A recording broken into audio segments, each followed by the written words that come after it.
The books I read in May of 2025 absolutely and utterly destroyed me. Okay, I may be being a little dramatic here as I did only read 3 books during the month of May. However, they absolutely destroyed me, gut-wrenching, and we need to chat about it. First things first, if you're new here, hi, my name is Alyssa. I am primarily a personal trainer and content creator, and I primarily post about fitness, gymnastics, and trying to get more girls in the gym and just like loving their bodies just like you. However, since I recently graduated university, I have fallen once again in love with reading and books, and I just need someone to talk to, especially about these 3 books, which absolutely destroyed me. If you're not into books whatsoever, I will not be offended if you decide not to watch this video of mine, but do stick around for the gymnastics as that will be coming back soon. But in the meantime, we need to chat about these 3 gut-wrenching books. And if you've read these books, let me know in the comments below. Let's start a conversation. I need people to talk to about them. All right. First things first, I'm going to rate the books in terms of I'm going to rate the books, and then we are going to dive into each one. Out of from the 3 that I read this month, I read Fearless by Lauren Roberts, which did come out in April 16th, if I'm not mistaken. No, April 8th, my bad. April 8th, 2025. I read Sunrise on the Reaping, which you guys already know I read it if you've seen my shorts when I was watching it. I believe this book came out actually earlier. This came out in March of 2025. And then, of course, because I just did not want to give up the Hunger Games era, the Hunger Games theme, I then read the original Hunger Games, which I'm so thankful that I have. I actually don't remember what year was this. Was let's see. Oh, not 2008. Okay, I was going to say 2012. That sounds about, no, 2008? Wait, was this actually, oh my gosh, this came out in 2008? That makes me feel so old. Oh my goodness. From the 3, oh, it's so hard to, if I have to rate them, all 3, rank them, sorry, this is definitely number 1. Number 1, oh my goodness, it was so good, so freaking good. Oh my goodness. Whether you read the Hunger Games or not, but if you've seen the movies, at least you need to know what happens in this story. I'm going to say number 2 is definitely Fearless, simply because it was another unanticipated read, and I did not know what was going on.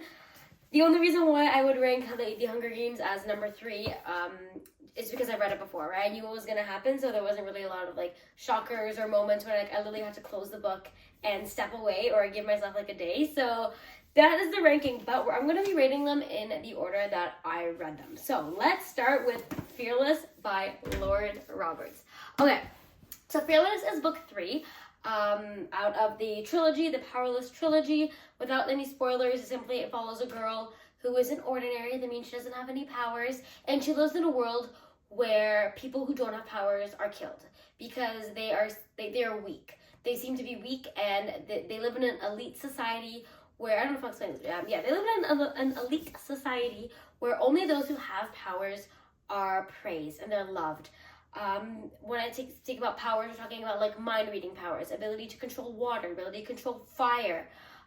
There's even one of the main characters in this book, his ability is he can take on any of somebody else's ability in a way. So he's all encompassing.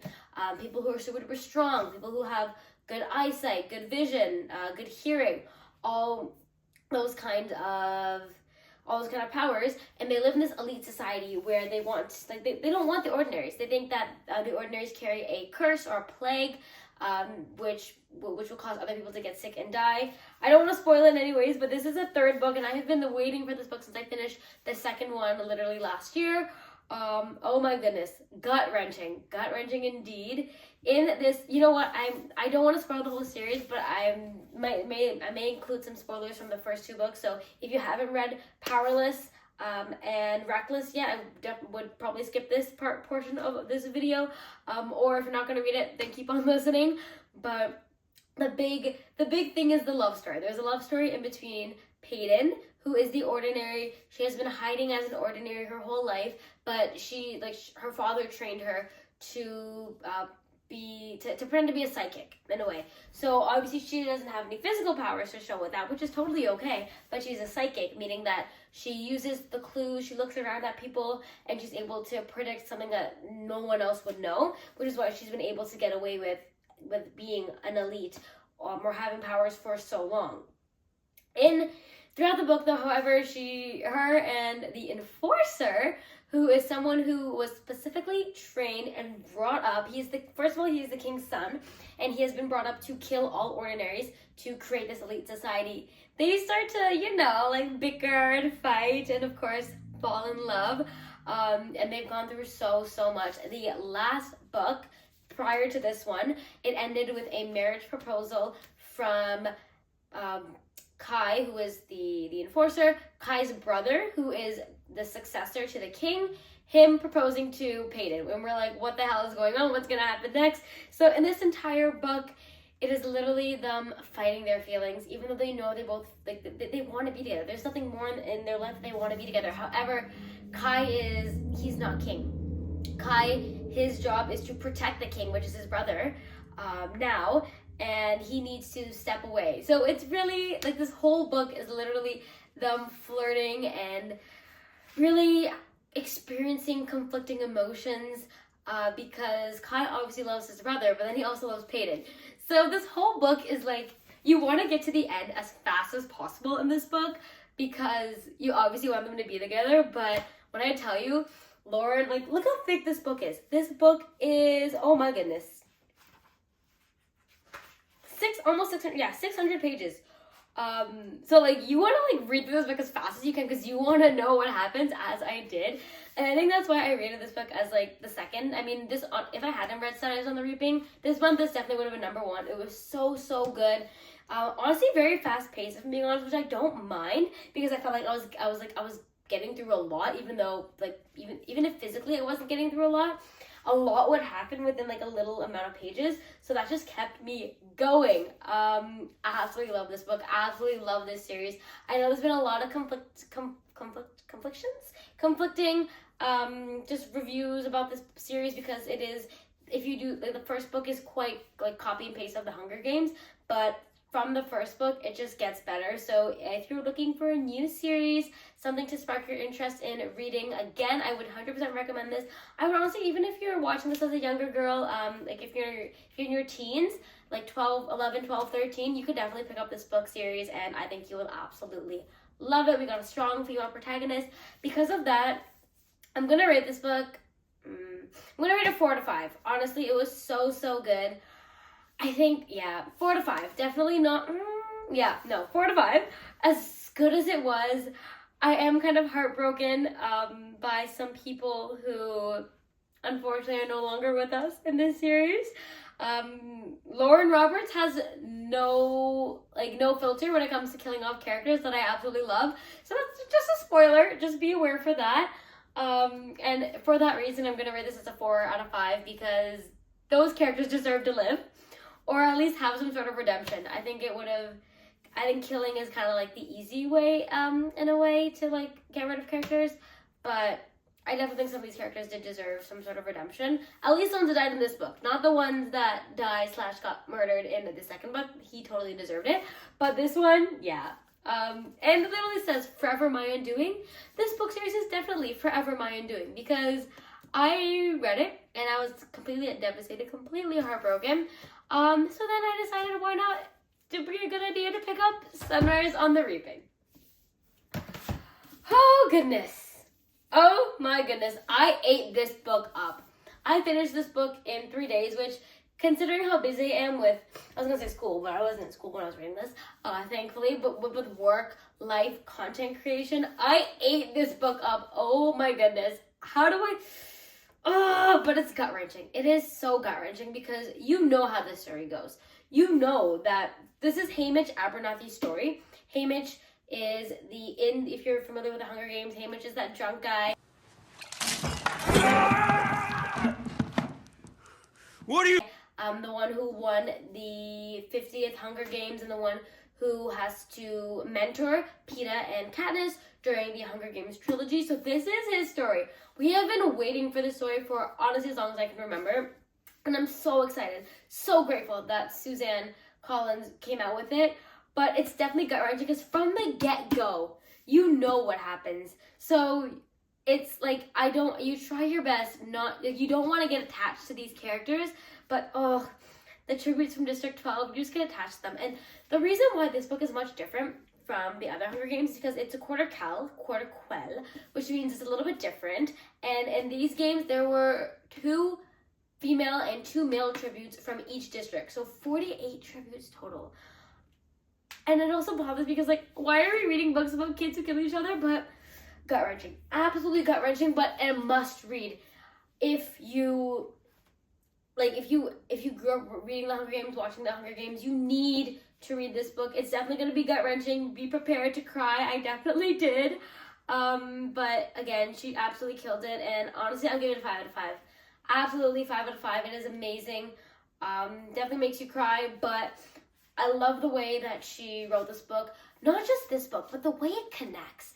Like, I absolutely love it when we have books that connect with other, like, not like in a series, because there's the Hunger Games trilogy where, like, the story obviously is meant to be read chronologically, but, like, the little hints you get about Haymitch in District 12 where he grew up with Katniss, and then as well as with oh my gosh, I'm blanking.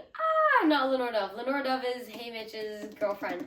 Oh my gosh, I'm blanking. I should know. Lucy Gray. You're like a dove when I've learned how to love. The connections with Lucy Gray, we still don't know what happened to her, but the connections are there. So even if you watch The Ballad of Songbirds and Snakes, I don't even know at this point. Or you watch the movie. Yeah, even if you watch the movie, because I know a lot more people watch the movie than read the books. Read it. Please, please, please. You need to know what happens, and you need to be just as devastated as me, because I cannot be dealing with this devastation all on my own. Sorry, not sorry. After this, of course, I was like, wait, that's it? I can't. Like, there needs to be more.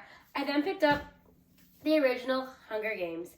Now, this one, I'm also gonna, I'm gonna rate it 4 out of 5 as well, just because I knew what was gonna happen.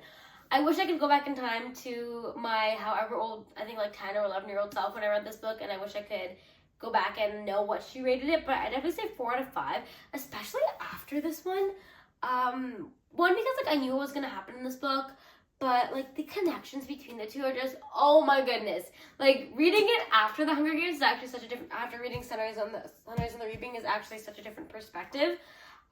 So be prepared to fully immerse yourself back in the Hunger Games world after this. This is the original book, first one ever that came out with Katniss.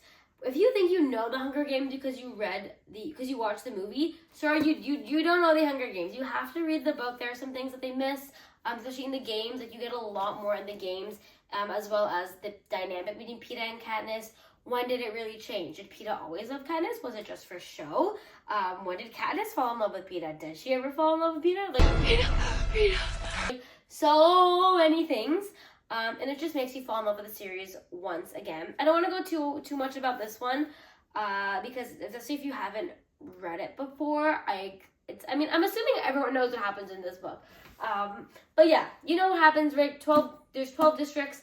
Each district they randomly selected 1 female and 1 male tribute in between the ages of 12 and 18 to fight to the death, which, when I'm saying that, it is an absolutely terrible plot.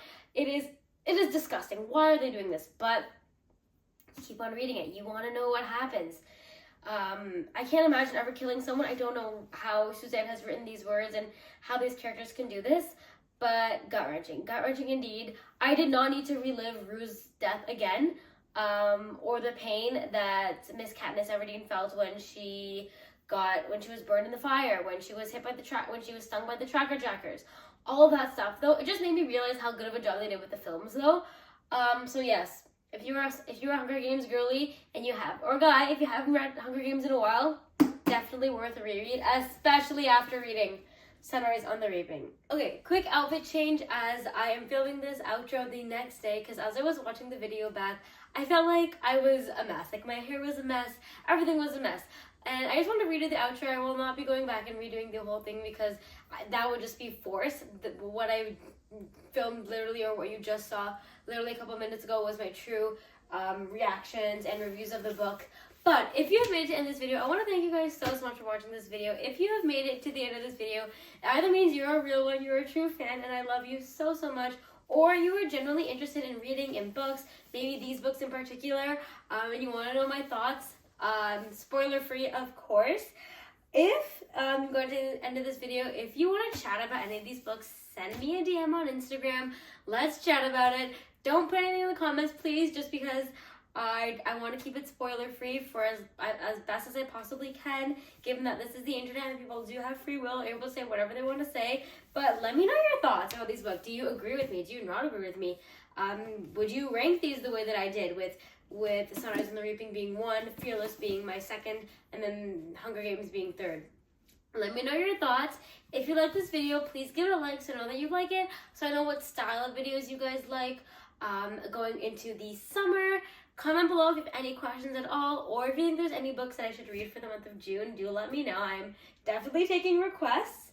Subscribe so you never miss another workout video, try-on haul, life update, book update, back handspring update from yours truly, and I will see you guys all in the next video. May the odds be ever in your favor.